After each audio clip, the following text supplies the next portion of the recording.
Hello, and welcome back to the Impossible Entrepreneur podcast. I'm Architect Anna, and I'm an entrepreneur on a mission to do the impossible. And this episode is about AI, copyright, and IP or intellectual property. So there's two main areas of this subject, and we're going to be talking about one of them today. So one of the areas is a very big contentious issue around how these AI tools were trained, what data they were trained on, and the copyright of that data. Huge issue. Not going to get into it, but yes, not great. There should be a lot more transparency around how the companies acquired the data, if they had the right to use it, all of that stuff. A lot of these companies are being taken to court because of the data that they have allegedly trained on, all of that. So that's one of the major issues around intellectual property and copyright in the AI discussion is how the AI has taken other people's intellectual property and copyright. What we're going to be talking about today is for your company, the one that, like, if you're a business owner, an entrepreneur, if you're an executive in a business, if you are using AI, how and where is the balance between what you create and what the AI creates and what you can copyright and what is considered your intellectual property if it's also created with an AI in collaboration? So that's what we're going to talk about today. So I did a keynote at the British Library earlier this year, and there were so many interesting questions. A lot of the day was around copyright and intellectual property and how to use AI in a way that's going to be like safe for your business. I mean, the truth right now is that we are very much in the wild west of these things. There is not a lot of like tracking or audits that are happening, but they could come. So if you want to make sure that you stay future compliant and you want to make sure that your business is going to be safe in the long run, here are some ways that you can actually kind of like stay on top of things with AI and how you're organizing your information to make sure that if an audit ever comes, you are prepared and ready and you can show and track that this was your intellectual property and you do have copyright in the material that you've created. So I guess we'll start from like a visual perspective first, because sometimes that's easier to imagine. So if you think about an image generator, if you just put in a couple words into an image generator and it generates an image, and then you take that image and you put it on your website, and then someone takes that image from your website, do you have any legal recourse to go after them? No. uh, no, not that I'm aware of. Because depending on the tool that you're using, some of them also, if you're on the free version, you might not have the copyright of it yourself. Some of them you might be like, yes, you technically have it, even though, like how much of your own creativity went into it. So them taking it, you don't have a lot of legal recourse because at the moment, when it comes to the wording of copyright law, I'm not sure about every country, but in most countries, it is for human created work, not AI created work. So if you need it, like if you want to be able to copyright something, you need to get it to like, I would say a certain threshold. And for me, I would say that needs to be at least like 60% human made. So again, normally when I'm talking about image generation, I'm talking about like stage 0, step 1, idea generation, storyboarding, thought processes, and creating options for yourself, and then going ahead and recreating it. So if you create something with an image generator, then what can you do to recreate it yourself? Maybe you start with the image, you then change things in Canva. Maybe you're using Photoshop or an editing tool. You might change around the color. You might add in your logo, add in some text, change the background. There might be a few different things that you do to tweak it. How do you try and get it to at least 60%? You could take the image as kind of like a stencil and then recreate it from scratch that way. Sure. And then if you can take screenshots of that process, showing that you've done it and save it in a folder if you need to, if it's something like high profile, I guess, then you could do it that way. But again, there's so many ways to get around this. And I'm going to show how to do it, I would say, like ethically from an audit trail. And then also, like, yes, there are ways that you can get around this as well. I'll give an example of like a negative way that you could do something like this. So there's been examples of people using AI to recreate, famous people or famous characters. And then they're like told like, no, you can't use this because it's a real person or it's a, you know, intellectual property character.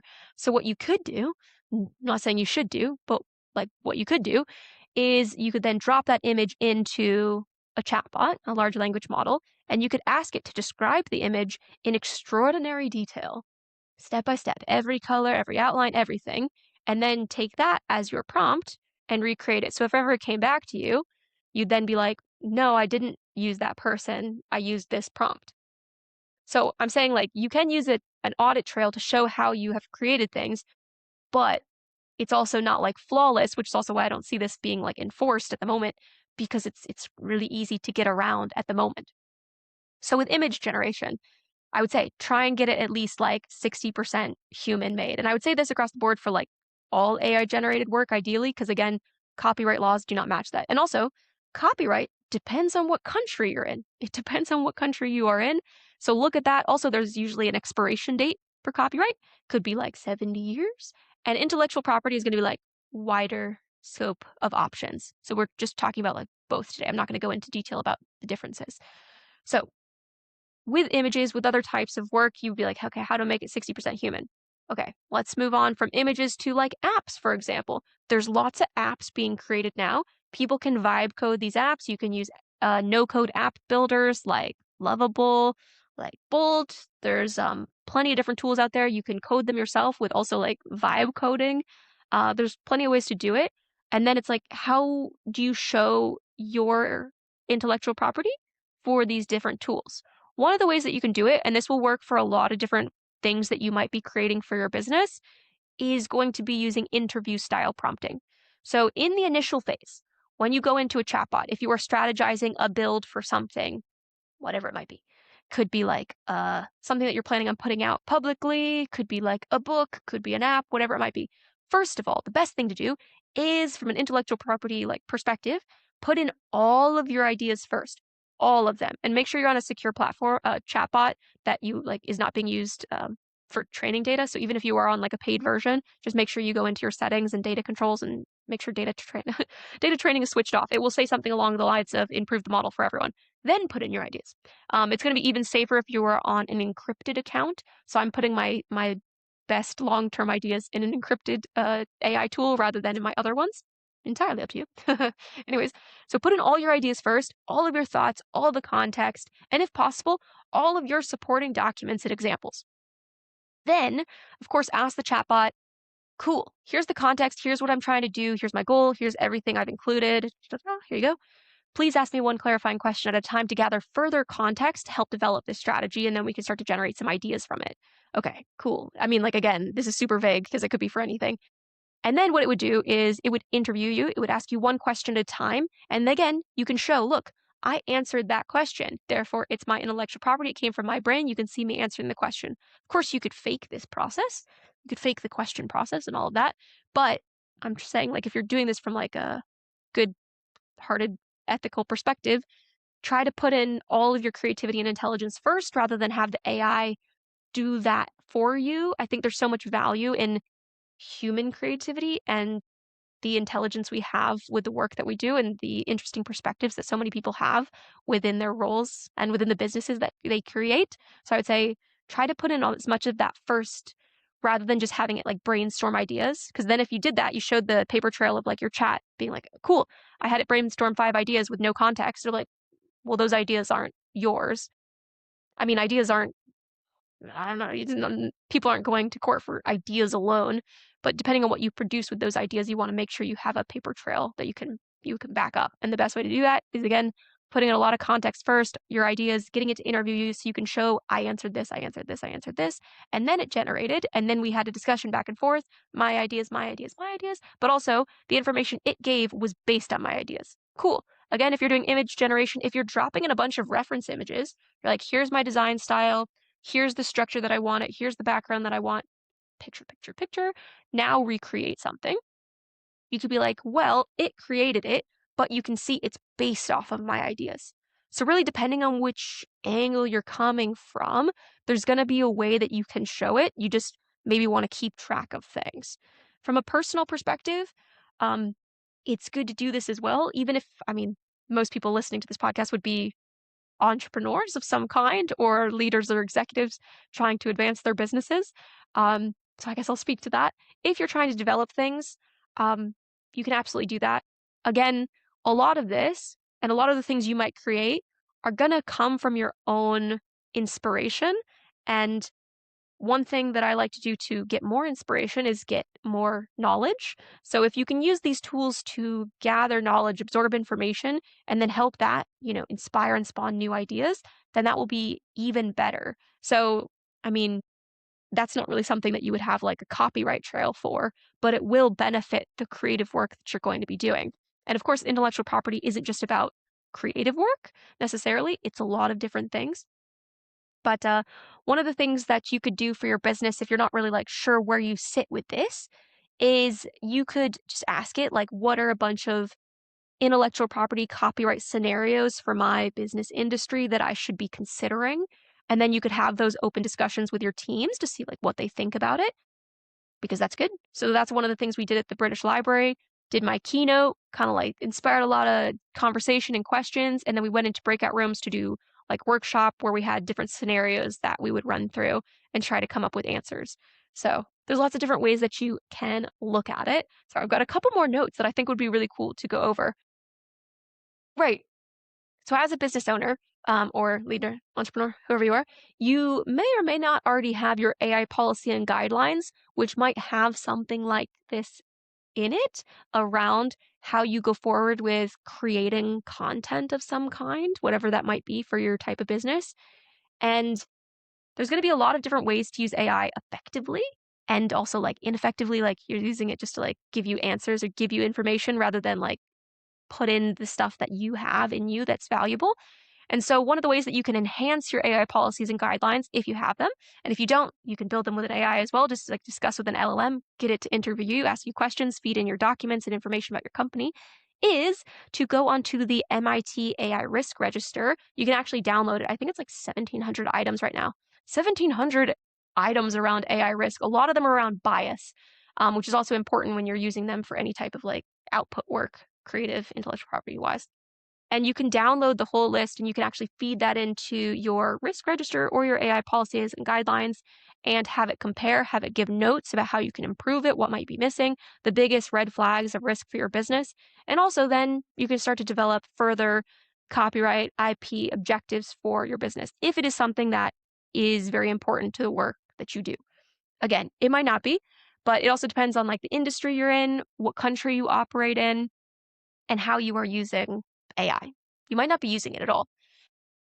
One of the ones that I really love using, but they've gotten sued by so many people, is this tool called Suno. And it is a music generator. And I think it is just so fun to use from a personal perspective. I will make songs for my friends. I'll make songs. Like I made a song for my mom for her 75th birthday. I made her two. One was more like a ukulele style, and then one was a rap. I just regenerated it. Um, and it's so easy. You put in like two sentences, and then it will generate an entire song with all the lyrics. And so many of them sound really, really good. Like I've done like reggae ones, I've done so many different ones. You can generate them in different languages. And I think it is just such a cool tool. But from like the copyright side of what they have trained on, they've been sued by like Sony, Warner Bros., Universal. And also, when you are trying to export your songs, if you're on the free version, you can export it, but to actually have copyright of your song, you need to be on a paid version. So you can go ahead and download it. But it's like, I'm just using it to make my friends smile. I'm not using it for any type of business purpose. So then you can look at it there. There are going to be tools that are like, yes, you have copyright of this and you can do it. But again, look at the copyright law of your country and see if that's actually true. It might not actually be true again. And also, if it's something that you want to put out and you're worried that someone else will take it, if you didn't put your own creativity or intelligence into it, that really shouldn't be too much of your worry because how much of it is really yours at the end of the day? Like I knew someone who they created a children's book with AI and they did it in an hour, and then they were really worried that other people would steal it. And I was like, well, um, I mean, like, how much of it did you create? Like, what kind of prompts did you use? What kind of stuff did you feed in to actually create this book that you're worried about other people taking? Because it very easily someone could recreate that book themselves if they wanted to, if the prompts weren't very detailed and you didn't put any context in or any examples. So I was like, really, that shouldn't be the concern, because does it really belong to you? I mean, I created a book with AI about AI in 7 days in 2023. I did it as a learning exercise. I just wanted to learn how to use all these different tools, and also what was the process of creating a book. I mean, like the structure of a book, not actually creating it, because that's not how you create a book. I mean, maybe it will be in the more common in the future, but time, it was not. There was only one book published before mine that was AI generated with AI about AI, and that was from one of the founders of LinkedIn. So that's cool, good company. But with that book, AI is my co-author, right? Cool. And I also very explicitly say how I used AI, where I used AI, what AI I used, some of the risks around what I had done in the book, what it should be like. Basically, read it with a grain of salt. Like, these things, I've checked the sources in the sense that I had the AI tell me what its sources were. It didn't provide sources back then. So I was like, where did you get this information from? Go through the sources, check the sources, then have them referenced. It was a very like long, slow process. I mean, I did it in 7 days, but it was long and slow. Could that book have been created without me? No. 100% no. The way that it was structured, the information that went into it, no. It was 4 sections, 3 chapters in each section, 3 subchapters in each subchapter, 3 subchapters in each chapter, and 3 subchapters in each subchapter. No. No. If you had to look at my audit trail for how I created, you could see my creativity throughout the entire process. But could I have created that book without AI? No, absolutely not. So I would say maybe that book did not reach the 60-40 rule where it's 60% human, 40% AI. I'd say it's probably closer to like the other way around, 40-60. So like not great. If I were to do it again, I'd probably do it very differently and I'd probably try and add in a lot more of my own voice, a lot more of my own examples of my writing and my own inspiration and creativity and intelligence on the process. I mean, the interesting thing about that book was that I didn't know about any of this stuff. So in I didn't have the information to be able to know what good looked like or know if it was accurate or correct. So if you're going to be using AI, use it in an area that you know really well so that you can understand like, is this good? Is this not good? And if you're going to be creating content with it, whatever that might be from a copyright or intellectual property perspective, make sure you know what good looks like so that when you're working with these tools as a collaboration, not for them to do the work for you, you can then get some really fantastic results. But again, if you can try to hit the 60-40 rule, 60% human, then the likelihood of you being able to copyright your work is going to be much, much higher. Again, this isn't like a threshold that exists from a legal perspective. Um, it would be hard to prove from a legal perspective what you can do or not do. There are some companies that are saying like, no, we don't want this type of thing here. I know like they've kind of gone back and forth, Spotify allowing AI generated music or not, YouTube allowing AI generated channels or not, um, Kindle allowing AI generated books or not. So we'll see this go back and forth. We'll see like, purely human made, whatever you want to do. But I feel like eventually there's always going to be a little bit of AI going in there, whether you're having it critique your outline, whether you're bouncing off ideas, whether you're just like curious about something and you're exploring a topic. We're always gathering knowledge and inspiration from lots and lots of different sources. When it comes to music, I mean, the way that music has been layered and tested and rewritten and remade over time, like you can see its inspiration and track it back. So, yes, pure inspiration can absolutely happen. But even if you have like a unique one in a million idea, it is very possible that somewhere across the world that has nothing to do with you, that you've never spoken to, might have the same idea at the exact same time. There was a comic book where this happened.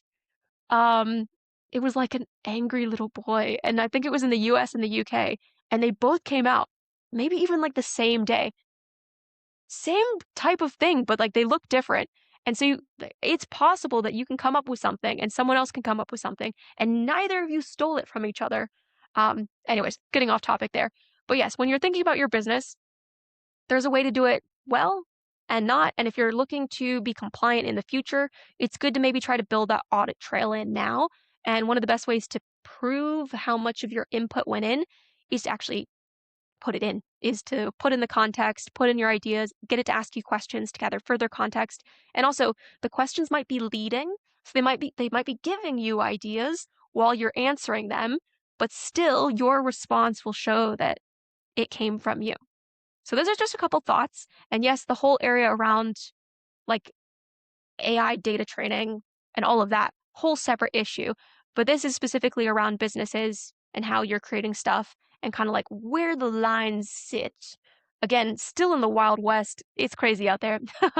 But if you're trying to think about it from like a long-term compliance perspective, build out your AI policies and guidelines. Make sure teams know how to use these tools effectively and responsibly. If you can try and hit the 60/40 threshold as a minimum, then awesome. That might mean like recreating things from scratch.